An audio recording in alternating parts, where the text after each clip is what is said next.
안녕하세요. 혜원입니다. 혜원의 논어 현대적 응용하기 오늘은 제3편 8일편 9장이 되겠네요.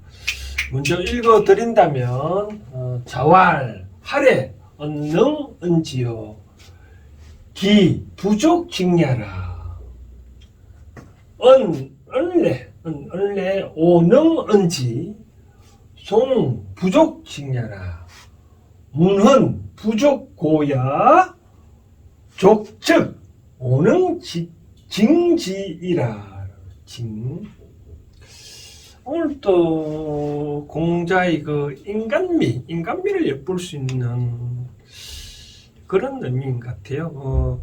이 해석을 단순히 이렇게 해석하면, 문자 그대로만 해석해드리면, 이런 것까지 논을 실어놨냐라고 말씀을 하실는지 모르지만, 여기에 된 그 이민적인 내용을 좀 알면 왜 8일편 이 문장이 들어가 있는지 이해가 될 겁니다. 일반적으로 8일편 예에 관계되는 게 참 많다고 했잖아요. 그래서 요것도 그런 어떤 이민적인 어떤 면을 살펴보면 왜 이 문장이 들어있는지 조금 전에 말씀드린 이해가 가는데 우선 글자 그대로 해석을 해드릴게요.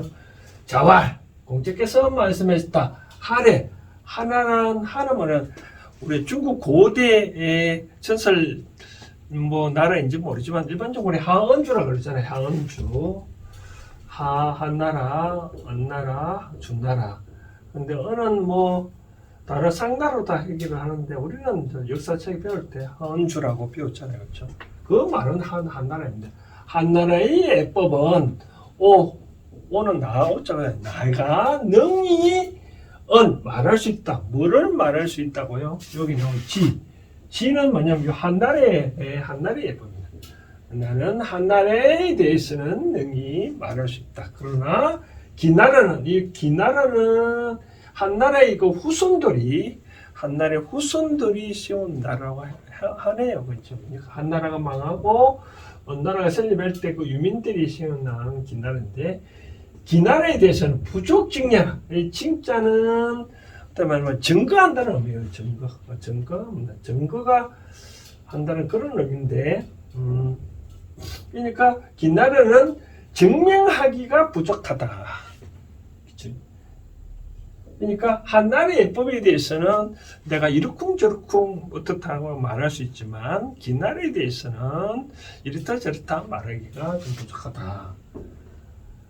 은래 오능은지라. 은나라에 대해서는 오능은지 내가 능히 말할 수 있으나 송나라는 부족하다. 그것을 말하기가 마찬가지로 증명하기가 부족하다. 이제 송나라는 바로 아까 여기에 나오는 그 은나라 후손들이 세운 나라입니다. 기나라는 한나라 후손들이 세웠고 송은 은나라 후손들이 세운 나라입니다. 근데 왜 그렇다니? 문은 부족 고야라. 문헌이 부족했기 때문에 고야. 그렇다라고 그러냐? 일반적으로 문자는 일단 우리는 그러잖아요. 문헌이 없다라고 할 때 이 문은 일반적으로 서적을 의미합니다. 서적. 그런 문자니까. 헌은 우리가 드릴 헌자거든요. 드린다는 건 누가 드리죠? 기본적으로 사람이 어떤 전달해 주잖아요. 그렇죠? 바로 사람이란 말입니다. 그러니까 이와 같이 역사를 말해 줄 수 있는, 애를 설명해 줄 수 있는 그런 사람을 헌이라고 합니다. 사실 저도 이제 종손 집안에 태어나서 여러 가지 차례를 제사를 지내고 제가 설명 등 하고 있지만 책이 있기 때문에 책에 또 관련된 거 찾아보기도 하지만 또 갑자기 책이 모르면 누구한테 물어봐야 되잖아요. 근데 아버님이 돌아가시고 난 다음에 물을 상대가 없으니 제가 하는 것이 맞는지 안 맞는지 스스로 판단해야 하는데, 물을 사람이 있으면 가가지고 물어보면 되잖아요. 이 예법이 맞는지 그 사람한테 물어보잖아요. 그렇죠? 그게 바로 헌입니다. 다른 게 아니라 헌. 그러니까 어떤 역사적인 사실을 말할 때 증빙 자료가 두 가지가 있을 수 있겠죠. 뭐 어떤 서적이나 그걸 경험을 실제로 보고 경험한 사람이 있을 수 있겠죠. 그렇죠. 그런 걸 혼내는 거예요. 그래, 문헌이 부족한 때문에 그렇다. 그러니까 문헌이 관계되는 게 긴나라 송나라 예법에 대해서는 모르겠다라고 바로 그렇게 얘기를 하는 거죠. 한편으로 이런 의미겠죠. 만약에 뭐 서적도 없을 뿐더러 공자는 약간 좀 비꼬아서 말을 하잖아요. 비유적으로. 그러니까 이 긴나라, 은나라 다 한나라, 은나라가 후손들 생겼는데 한나라의 예법을 따르거나 은나라의 예법을 따르는 그런 사람이 없다는 거겠죠. 그렇죠? 아까 문헌이 없다고 말씀드린 대로 만약 그런 사람이 있다고 그랬다면 뭐 당연히 그 공자가 그분한테 물어보고 아니면 그렇게 풍속을 하는 걸 보고 설명할 수도 있잖아요. 그렇죠? 근데 그런 사람이 없으니까 한탄한 의미도 있는 거죠. 그렇죠? 그런데 족적 만약에 충분하다면 야같이 문헌이 충분하다면 즉 나는 능히 이지 아까 지는 항상 말씀대로 대명사거든요. 중국어 고문을 해석할 때는 지는 대부분 그 대명사 지칠 앞 문장의 어떤 걸기를 딴다고 생각하면 됩니다. 그래서 그런 것을 즉 충분하다면 나는 능히 그 기나라와 송나라의 그것을 문을 증명할 수 있을 텐데 못하기 때문에 그렇다라고 하는.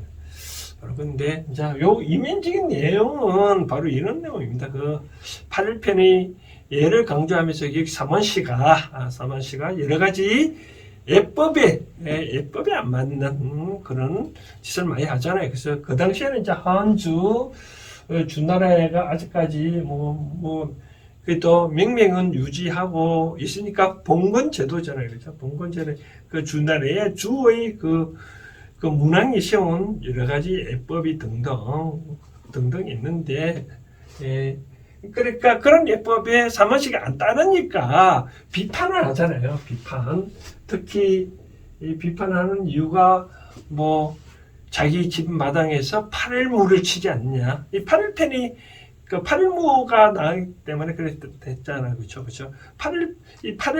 8일문을 춘다는 것 자체가 예법에 안 맞는 거죠. 좀 있으면 이제 12장에 가면 이제 체제 제사라고 있는데 그에 대해서도 또 하고 길게 좀 재미나게 얘기 그러면 하는데 그처럼 나는 주나라에 대해서 문물도 알고 또 내한테 말해주는 주나라에 있는데 그걸 알기 때문에 사만시 너희들이 이와 같이 사만시 말했잖아요. 숙순시, 맹순시, 개순시라는데 그마들이 이제 일종의 대보들이 과연 천자가 하는 그런 행동을 하는 것에 대해서 못마땅했겠죠. 그렇죠? 그러니까 나는 비판할 수 있다는 거죠. 왜? 준나라의 예법에 대한 책도 있고 그것에 대해서 왕실이 따는 거 다들 알고 있는데 나한테 말할 수는 있는데 그러나 그걸 바탕해서 나는 너희들한테 못마땅하다고 비판하지 않느냐라고 말하는 거죠. 그렇죠? 그래서 내가 긴나라 송나라에 대해서는 내가 이러쿵저러쿵 말하지 못한 이유는 그에 대해서 책도 없지. 또 그런 한나라, 은나라를 따를 풍속을 안 따르고 있으니까 그에 대해서 나는 비판을 전혀 입을 딱 닫고 있지 않느냐. 근데 사만식에 대해서 내가 자꾸 비판하는 이유가 바로 그런 얼마든지 문헌이 남아있으니까 너희들을 내가 비판한다. 너희들도 그렇게 제자들을 알아먹어라. 바로 그런 차원의 이 글을 말씀을 하는 것 같아요. 그리고 이제 이 공자는 또 이렇게 이제 여러 가지 좀 재미난 이렇게 이제 어떤 근거가 없으면 비판을 안 하잖아요. 그렇지만 요 인간미가 좀 내재되어 있는데 이 바탕으로 저 하고 싶은 얘기는 요즘 선거판이나 뭐 국회의원 선거판 되면 여러 가지 비판을 하잖아요. 비판도 하고 그러면 어떤 아니면 말거나 식으로 과거에 뭐 이해창 대통령 후보가 나왔을 때 뭐 자식들의 여러 가지 군 면제 뭐 사건 등등 해가지고 결국은 그것 때문에 뭐 다들 떨어졌다고 얘기하는데 아무튼 그런 비판, 근거 없는 비판을 한다는 건 좀 그렇죠. 나중에 아니면 말고라는 그런 식. 그래서 저는 그런 생각합니다. 인터넷의 언론은 개방이 되어야 된다 하지만 같이 공자에 이렇게 많은 문헌에 있지 않냐고 비판하는 것은 좀 잘못된 거죠. 그래서 이 공자가 그만큼 제가 인간미가 내재됐다고 말씀을 드리는 것은 바로 이와 같이 김나라에 대해서 송나라에 대해서 비판을 하지 않은데 굳이 사마시에 대해서는 비판하는 것은 다 이렇게 문헌이 있기 때문에 그렇다라고 말씀드리고, 또 인간미가 또 아까 제가 계속 얘기하는데 내재된 거는 또 재미있는 사건을 하나 들으면 이 공자의 제자 중에 안해라는 제가 언제가 설명했는데 안해, 다른 말은 이제 뭐 안년이라 하는데 이 공자가 가장 아끼는 제자 중에 가장 아끼는 제자입니다. 근데 이제 안년이 이 공자한테 이제 좀 실망한 사건이 하나 있었습니다. 이제 어떤 사건이 있었냐면 아내가 시장을 가는데 그 어떤 이 장사꾼이 이제 물건 파는 사람과 또 사는 사람 간에 어떤 시비가 붙었대요. 뭐 예를 들어서 어떤 시비냐면 뭐 예를 들어서 살인하고 다니면 석대를 뭐 팔량으로 주고 이제 팔량으로 뭐 이제 받기로 했는데 여러 가지 시비가 있었나 봅니다. 그러니까 파는 사람은 서대에 한 대에 8냥이면 38이 24잖아요. 그렇죠? 그럼 24냥을 받아야 되는데 사는 사람은 38이 24가 아니라 23이라는 거예요. 그러니까 지나가다 보니까 아내가 지나가면 이게 싸움이 있으니까 파는 사람 사는 사람이 이제 공자의 제자가 아내가 지나가니까 38이 24가 맞는지 23이 맞는지 좀 봐달라고 한 거거든요. 그러자 이제 아내가 당연히 야 24가 있냐라고 얘기했죠. 그러자 이제 사는 사람은 당신은 공자 제자인데 탐을 먹었다. 공자는 분명히 38이 23이라고 얘기를 할 거다. 각 한번 물어보라. 근데 만약에 물어보면 어떡하냐 그러니까 하는 얘기가 만약에 공자가 24라고 만약에 말했다면 나는 사는 사람이 내 목을 내줘도 좋다. 내가 만약에 나를 죽여도 좋다고. 아내는 뭐 뭐를 내놓겠니까 난 위에서 갓을 뭐 내놓겠다 얘기를 했거든요.